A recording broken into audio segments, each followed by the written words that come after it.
नमस्कार मित्रांनो, आज आपण UPSC मेन्स 2025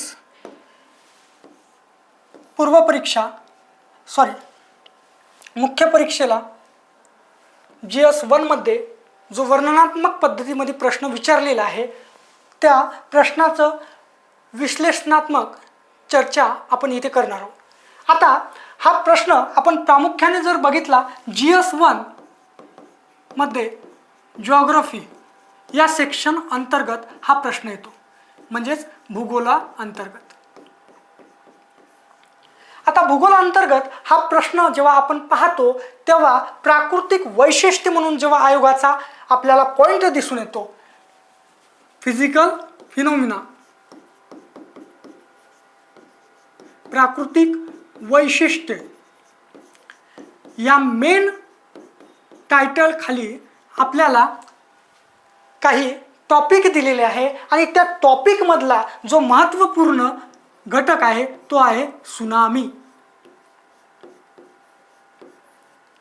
आता हा सुनामी याच्यावर वारंवार वर्णनात्मक पद्धतीमध्ये UPSCच्या आतापर्यंत झालेल्या आपण जर 13 पासून जर 24 आता 25 पर्यंत जर बघितलं तर आपल्याला या सुनामीवर वारंवार प्रश्न विचारलेला दिसून येतो।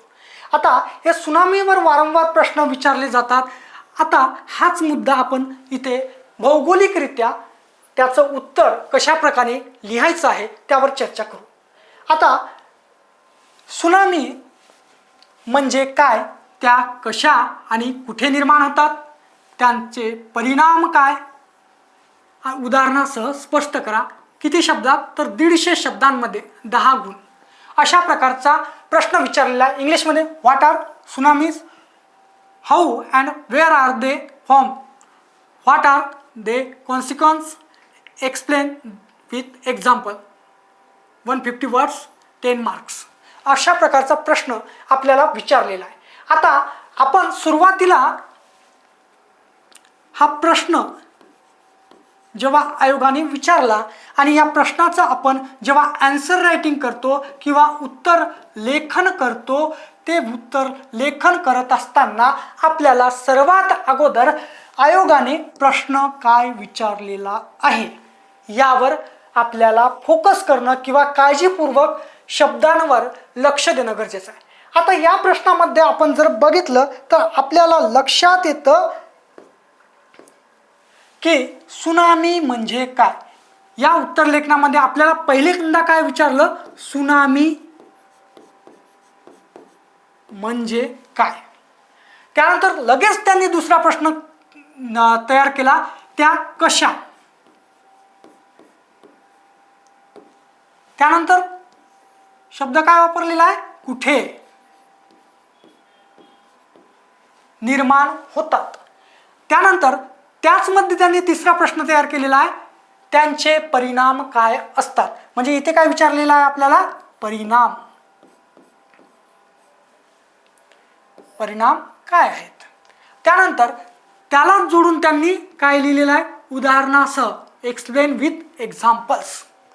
म्हणजे इथे काय विचारलेलं आहे आपल्याला, उदाहरण। तर अशा प्रकारे आपल्या आन्सर रायटिंग मध्ये हे मुद्दे येणं गरजेचे आहे।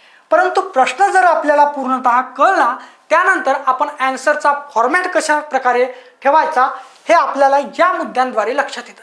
आता सगळ्यात महत्त्वाचं आहे, उत्तर लेखन करताना आपण हीच बाजू बघितलीच, परंतु याची दुसरी बाजू लक्षात घेणं गरजेचं आहे। ती बाजू म्हणजे शब्द मर्यादा।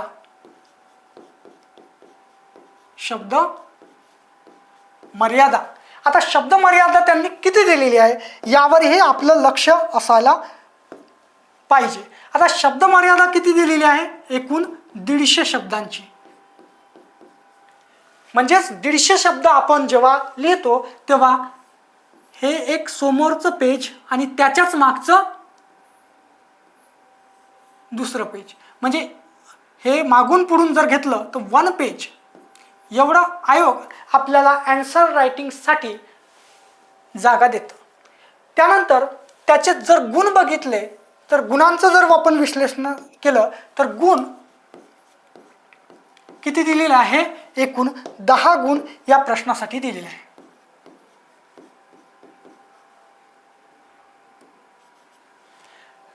आता हे 3 मुद्दे आपल्या आन्सर रायटिंगमध्ये जेव्हा आपण सराव करतो तेव्हा या सरावामध्ये हे मुद्दे येणं खूप गरजेचं असतं. म्हणजेच आपल्याला लक्षात आलं पाहिजे की आपण आयोगाच्या पेपरमध्ये कोणकोणत्या शब्दांवर किंवा कशांवर लक्ष देणार आहे.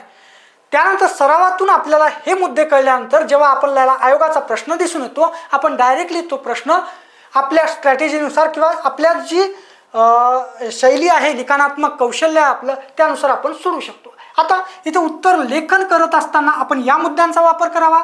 त्यानंतर शब्द मर्यादा किती आहे, त्यानंतर गुण किती आहे, त्यानंतर वेळ किती आहे, यानुसार आपल्या आन्सर रायटिंगचा स्ट्रॅटेजी किंवा आपलं कौशल्य असावं. आता याचं उत्तर लिहित असताना आपल्याला नेमके 150 शब्दच लिहायचे आहे. आता या 150 शब्दांमध्ये आपले 150 शब्दच लिहायचे आहे का? तर नाही. भूगोल बघा, भूगोल GS1 मध्ये भूगोल या विषयाचे तुम्ही जेव्हा प्रश्नाची उत्तरं लिहिता तेव्हा तुम्ही तिथे डायग्राम, त्यानंतर मॅप यांचाही वापर करू शकता. आता या डायग्राम तुम्ही काढत असताना प्रामुख्याने पृथ्वीच्या संदर्भात येणार किंवा एखादी भौगोलिक संकल्पना येईल त्या संदर्भात डायग्राम काढावे लागेल. परंतु जेव्हा मॅप काढायचा असेल तेव्हा आपल्याला एक प्रकारची स्केच आपण कौशल्याने किंवा नाही सरावाने स्वतःच काढण्याचा प्रयत्न करावा. समजा आपण भारताचा नकाशा काढत आहे तर अशा प्रकारचा आपण स्केचिंग करण्याचा प्रयत्न करावा. तर अशा प्रकारे आणि त्याला अशा प्रकारची बॉर्डर देण्याचा प्रयत्न करावा. त्यानंतर जगाचा जर करायचा असेल तर थोडक्यात आणि लहान प्रकारचा हा इथे उत्तर अमेरिका, दक्षिण अमेरिका, हे युरोप, आफ्रिका, भारत, चीन, जपान आणि इथे ऑस्ट्रेलिया. तर अशा प्रकारे आपण जगाचा नकाशा काढू शकतो. तर अशा प्रकारे जर आपण या सर्वांचा जर वापर करून जर उत्तर लिहिण्याचा प्रयत्न केला तर नक्कीच आपलं उत्तर हे परफेक्ट आणि व्यवस्थितरित्या आयोगाला पटेल अशा भाषेत आपल्याला तयार करता येईल. आता अशा प्रकारे आपण शब्दांची मर्यादा सोबत गुण सर्व बघितल्यानंतर हा प्रश्न कसा लिहायचा यावर थोडक्यात चर्चा करण्याचा प्रयत्न करू. आता हे बघत असताना आपण प्रश्नामध्ये काय काय विचारलेलं आहे त्याच्यावरच भर देण्याचा प्रयत्न करू. आता याच्यामध्ये जर बघितलं तर आपल्या लक्षात येईल